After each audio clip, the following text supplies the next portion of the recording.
বেইজিংয়ের great হল of the people মার্কিন president Donald ট্রাম্পের আগমন ঘিরে জাঁকজমক আয়োজন এখানে।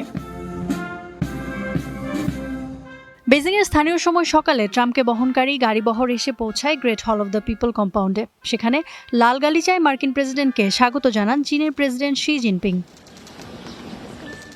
বরাবরের রাশভারী শি হাসি মুখে করমর্দন করেন ট্রাম্পের সাথে। এরপরই পরিবেশন হয় দুই দেশের জাতীয় সঙ্গীত। জাতীয় সঙ্গীত পরিবেশনের পর মার্কিন প্রেসিডেন্টকে গার্ড অব অনার প্রদান করা হয়।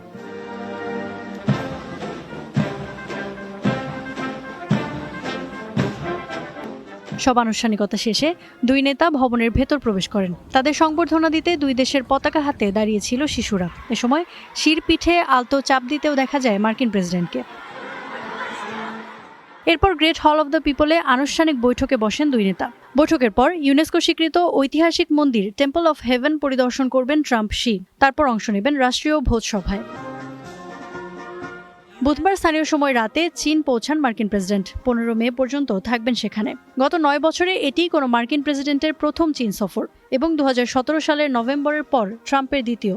মূলত মার্চের শেষ দিকে এই সফরের পরিকল্পনা থাকলেও যুক্তরাষ্ট্র, ইসরায়েল ও ইরানের যুদ্ধের কারণে পিছিয়েছে তা। Iffat Ira, star news.